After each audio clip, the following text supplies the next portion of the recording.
खबर झांसी से है। झांसी में इस वर्ष भी चेटी चंड पर्व अत्यंत श्रद्धा और भव्यता के साथ मनाया गया। भगवान श्री झूलेलाल जी की 1078वीं जयंती के अवसर पर पूज्य सिंधी पंचायत भवन रानी महल सिंधी गुरुद्वारा में आयोजित 48वें संत समागम महोत्सव का भव्य आयोजन हुआ। 7 दिन तक चलने वाले सप्तम पाठ के समापन पर सुबह 10 बजे भोग लगाकर श्रद्धालुओं को प्रसाद वितरित किया गया।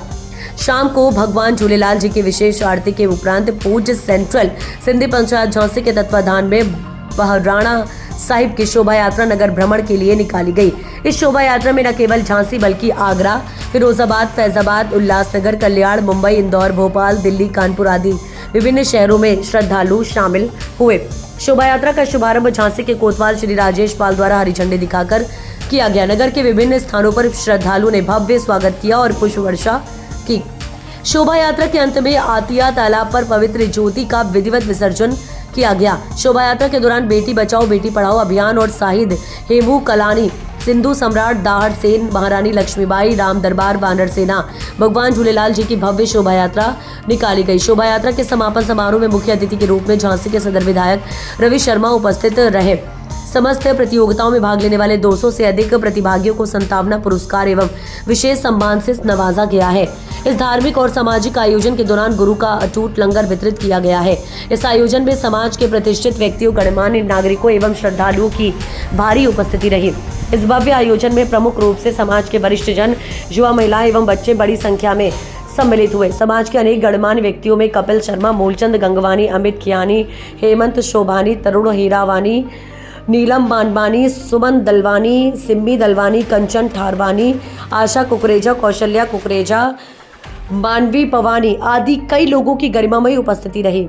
इस अवसर पर पूज्य सिंधी पंचायत के अध्यक्ष हरीश आसानी ने कहा कि भगवान झूलेलाल जी की कृपा से ये आयोजन हर वर्ष भी भव्य रूप ले रहा है। समाज में एकता, भाईचारा और सांस्कृतिक मूल्यों को बनाए रखना हमारा कर्तव्य है। हम सभी को मिलकर अपने धर्म और संस्कृति को सहेजना चाहिए और युवा पीढ़ी को इसमें जोड़ना चाहिए। मैं समस्त श्रद्धालुओं का आभार व्यक्त करता हूं, जिन्होंने इस शोभा यात्रा को भव्य और ऐतिहासिक बनाने में सहयोग दिया। इस पूरे आयोजन का सफल संचालन दिनेश कोडवानी द्वारा किया गया। अंत में पंचायत के अध्यक्ष हरीश हसानी ने सभी का आभार व्यक्त किया। दिनेश कोडवानी। ये सन 1978 में इस झूलेलाल जयंती पर शोभा यात्रा का आयोजन शुरू किया गया था और पिछले 48 वर्षों से अनावरत रूप से ये चली आ रही है और हर साल प्रति साल इसमें बहुत अच्छा सुधार होता जा रहा है। आसपास के 100-200 किलोमीटर के लोग यहाँ देखने आते हैं और पूरे सिंधी समाज, पूरे भारतवर्ष में हमारी शोभा यात्रा की तारीफ होती है। हमारा उद्देश्य अपने सिंधी समाज की, हमारी भाषा, हमारे संस्कार, हमारी जो रीतियाँ हैं वो पहुँचाना है, जन जन तक पहुँचे।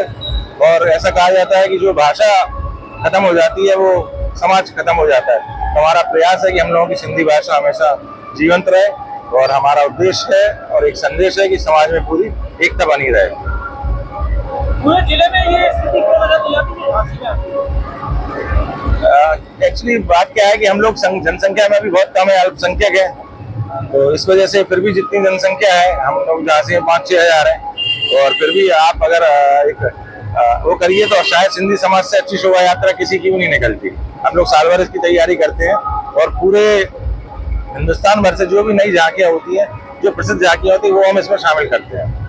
क्या मानते हैं जो और शहीद है उनमें शहीद हेमू कलानी को वो स्थान नहीं मिल पाता जो और शहीदों को मिलता है, क्या वजह मानते हैं? देखिए, ये इतिहासकारों की वो है और फिर हमने जैसा कहा हम लोग जनसंख्या में कम है, हम अपने अमर शहीद हेमू कलानी की शहादत जन जन तक पहुंचा नहीं पाए और जिन्होंने उनको पढ़ा है वो जानते हैं कि उन्होंने कितना अपना सर्वस्व बलिदान दिया था। जो सर्वोच्च बलिदान होता है वो उन्होंने देश के लिए दिया था, अपने हिंदुत्व के लिए।